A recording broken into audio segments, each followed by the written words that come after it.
हमारी संस्कृति, हमारे संस्कार सदा रहें हमारे साथ। सब्सक्राइब करें तिलक। हे कापोती, मैं यमधर्म हूं। तुमने और तुम्हारे परिवार ने न्याय, धर्म और अपनी क्षमता से बढ़कर अन्नदान किया है। यहां तक कि तुमने अपने अतिथि धर्म का पालन करने के लिए अपने प्राणों तक की भी चिंता नहीं की। तुम्हारा यह दान यज्ञ ही है जिससे मैं संतुष्ट हूं। हे द्विश्रेष्ठ, तुम्हारे अतिथि धर्म का गुणगान तो देवता भी करते हैं, इसीलिए मैं इस सूखे में तुम्हारी परीक्षा लेने आया था। हे विप्रवर, भूख के कारण मनुष्य अपना विवेक खो बैठता है, उसकी बुद्धि भ्रष्ट हो जाती है और ऐसे में धर्म मार्ग से वो भ्रष्ट हो जाता है। परंतु तुमने अपने धर्म का पालन करके संसार के सामने एक महान उदाहरण रखा है। तुम महान हो। आपका नाम तो बहुत है।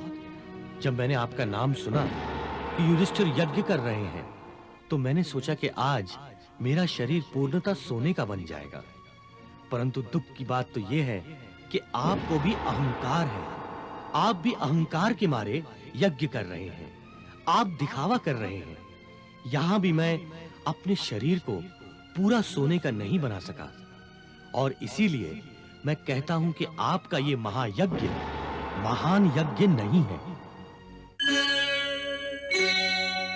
धर्मराज, आपके यज्ञ के कारण सभी के मन को संतोष प्राप्त हुआ होगा, परंतु यदि ये यज्ञ महान होता तो मेरा आधा शरीर जो सोने का नहीं है वो भी इस यज्ञ के कारण सोने का बन जाता। आपका ये यज्ञ तो उस दरिद्र ब्राह्मण के यज्ञ के बराबर भी नहीं है जिसके यज्ञ के भोजन के स्पर्श से मेरा आधा शरीर सोने का बन गया था। परंतु यह कैसे संभव हो सकता है? संभव है। हे महात्मन, आप यदि उस दरिद्री ब्राह्मण ने किस प्रकार से यज्ञ किया था उसे विस्तार से बताएं तो सब स्पष्ट हो जाएगा। जैसी आपकी आज्ञा प्रभु। कुरुक्षेत्र की पावन भूमि में कापोती नाम का एक वृद्ध ब्राह्मण अपनी पत्नी, पुत्र और बहू के साथ निवास करता था।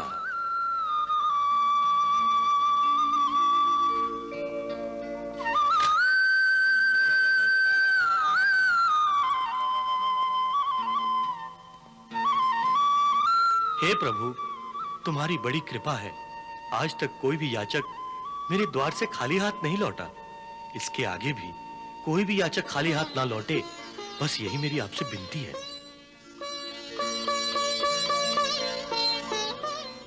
हर समय कहां एक समान रहता है।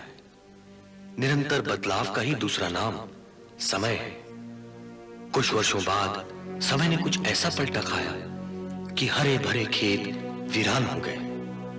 न जानवर के लिए घास फूस बचा, न मनुष्य के पेट की आग बुझाने के लिए अनाज ही रहा। ऐसा सूखा पड़ा कि हर ओर भुखमरी ही भुखमरी थी।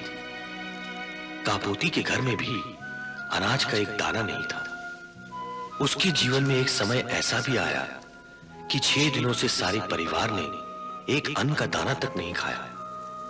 कापोती और उसका परिवार भी दरिद्रता के अंत तक पहुंच गया था। बड़ी ही मुश्किल से खेत की मिट्टी खंगाल खंगाल कर कापोती सेतु दाने के बीज ले आया। बड़ी मुश्किल से 6 दिनों बाद एक समय का भोजन तैयार हुआ।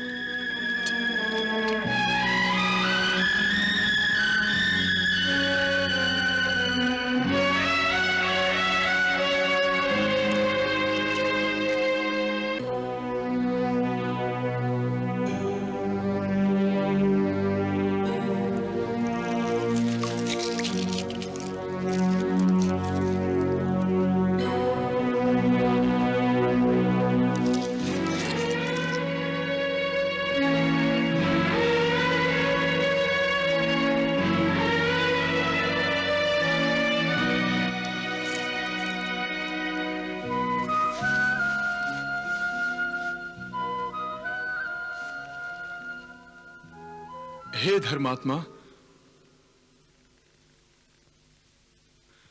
अन्नदाता के नाम पर एक भूखे दरिद्र ब्राह्मण को भोजन खिलाओ।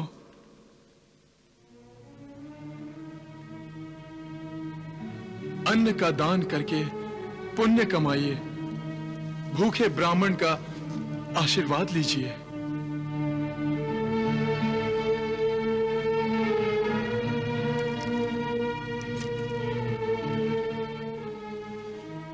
क्या आज एक दानवीर के द्वार से भी एक भूखे गरीब ब्राह्मण को खाली हाथ और खाली पेट लौटना पड़ेगा?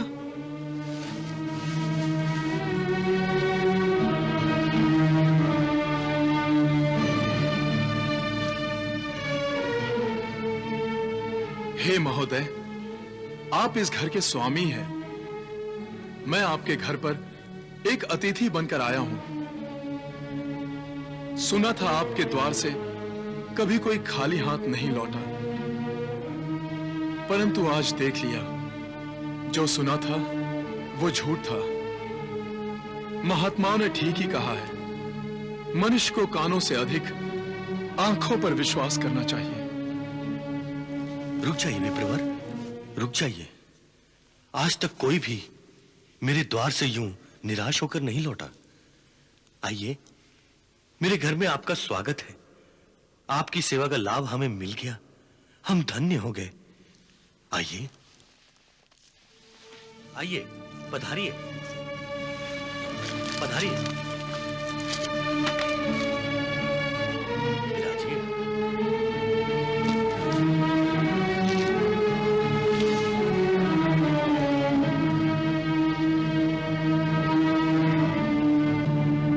विराजिए विप्रवर, बैठिए।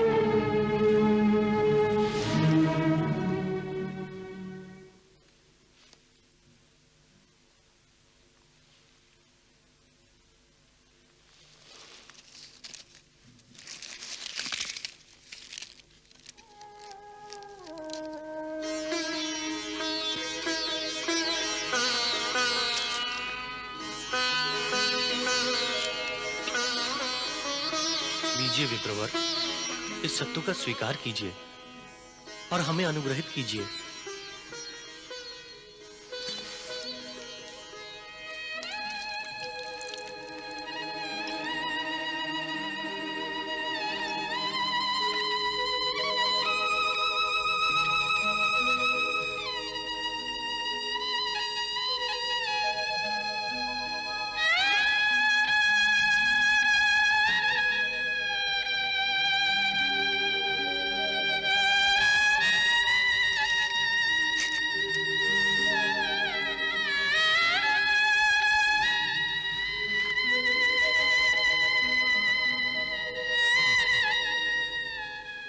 इससे तो मेरा पेट नहीं भरा महोदय।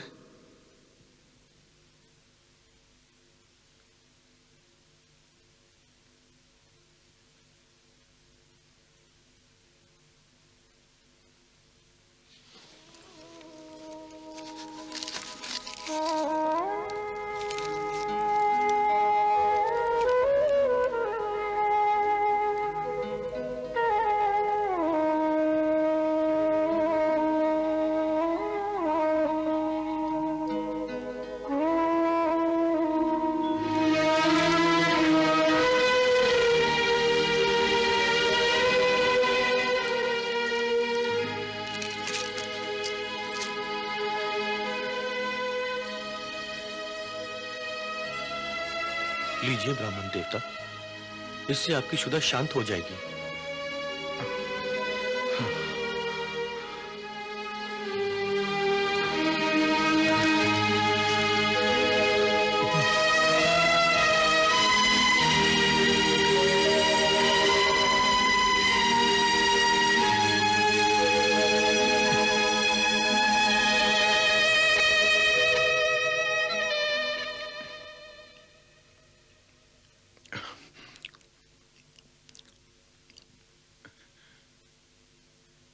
बहुत दिनों से कुछ खाया नहीं ना, सूखा जो पड़ा है। अब भोजन मिला है तो भूख शांत होने में ही नहीं आती। अब भी पेट नहीं भरा है।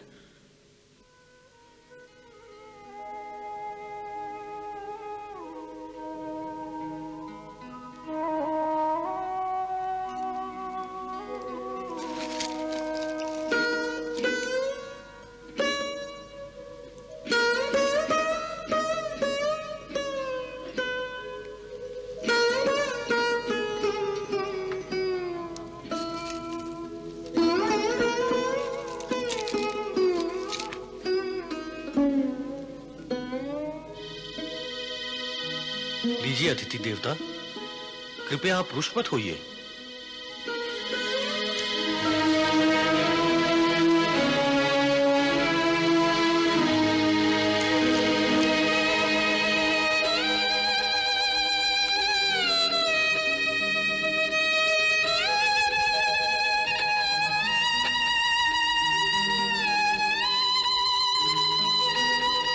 महोदय, क्या कुछ और भोजन मिलेगा?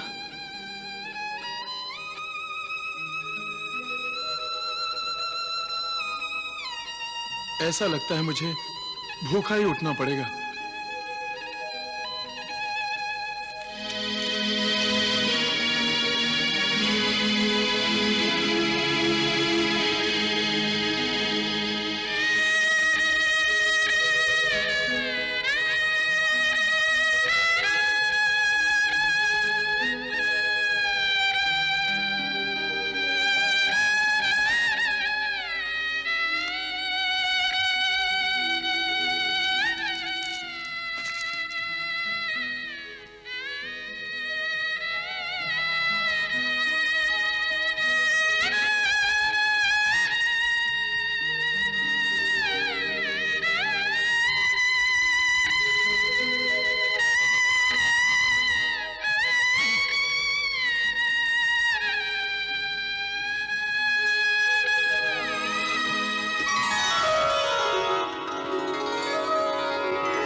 हे कापोती, मैं यमधर्म हूं। तुमने और तुम्हारे परिवार ने न्याय, धर्म और अपनी क्षमता से बढ़कर अन्नदान किया है।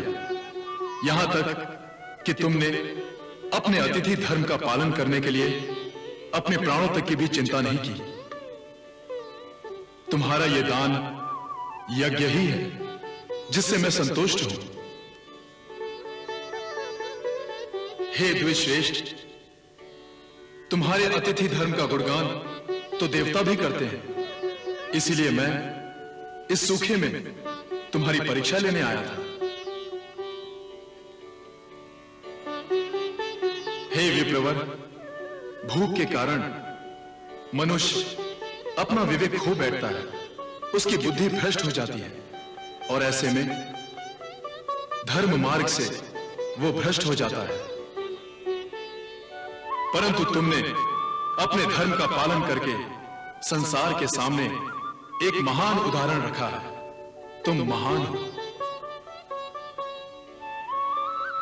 हे द्विश्रेष्ठ, तुम्हारी महानता इतनी है कि तुम्हें और तुम्हारे परिवार को सदैव ब्रह्मलोक ले जाने ब्रह्मलोक से दिव्य विमान आ रहा है। मैं वहीं पर चुपचाप छुपा सब कुछ देख रहा था। जैसे ही दिव्य विमान अदृश्य हुआ, मैं पतलों पर बचे हुए सत्तू के अंश को खाने बिल से बाहर निकला।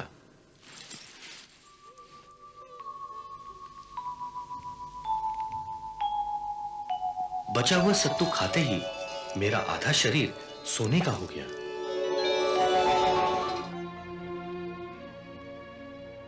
तब से मैं उस ब्राह्मण जैसा दानवीर ढूंढ रहा हूं, परंतु मुझे आज तक नहीं मिला। आपका नाम तो बहुत है। जब मैंने आपका नाम सुना कि युधिष्ठिर यज्ञ कर रहे हैं, तो मैंने सोचा कि आज मेरा शरीर पूर्णतः सोने का बन जाएगा। परंतु दुख की बात तो यह है कि आपको भी अहंकार है। आप भी अहंकार के मारे यज्ञ कर रहे हैं। आप दिखावा कर रहे हैं। यहां भी मैं अपने शरीर को पूरा सोने का नहीं बना सका, और इसीलिए मैं कहता हूं कि आपका यह महायज्ञ महान यज्ञ नहीं है।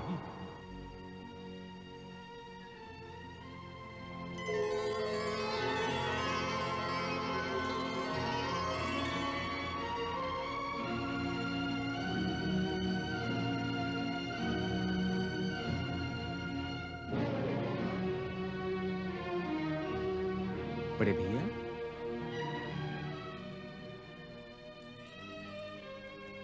केशव, मैं तो यज्ञ का अर्थ ही भूल गया था।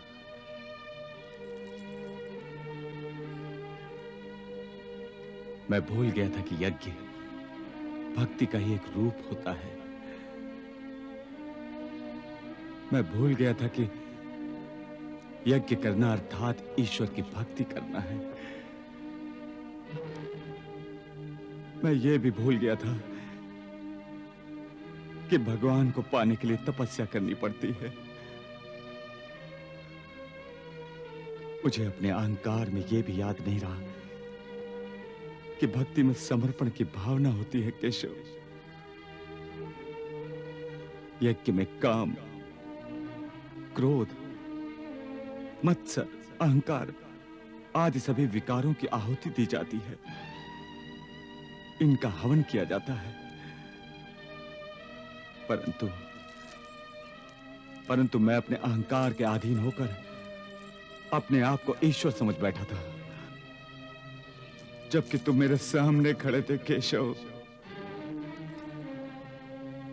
अब मेरी इस भयंकर भूल को एक नेवला ने आकर समझा दिया। मैं तो कुछ भी नहीं हूं और मेरा अहंकार झूठा है। धर्मराज, उस नेवले को भगवान श्री कृष्ण ने तुम्हारे मार्गदर्शन के लिए भेजा था। मैंने उससे विनती की थी तुम्हारे अहंकार को दूर करने की। अच्छा ही हुआ पितामह जो आपने अपने पोते के बहकते ही उसके कान पकड़कर खींच लिए। अब मुझे होश आ गया है। परंतु पितामह, मेरी समझ में यह नहीं आ रहा कि मुझसे इतनी बड़ी भयंकर भूल कैसे हो गई। हे केशव, मुझे क्षमा कर दो, मुझे क्षमा कर दो केशव। बड़े भैया, अपनी भूल का तत्काल एहसास करना ही पश्चाताप का आरंभ है। अहंकार जैसे भयंकर शत्रु से आपको बचाना मेरा कर्तव्य था। हे कृष्ण, तुम्हारी कृपा दृष्टि हम पर सदा बनी रहे।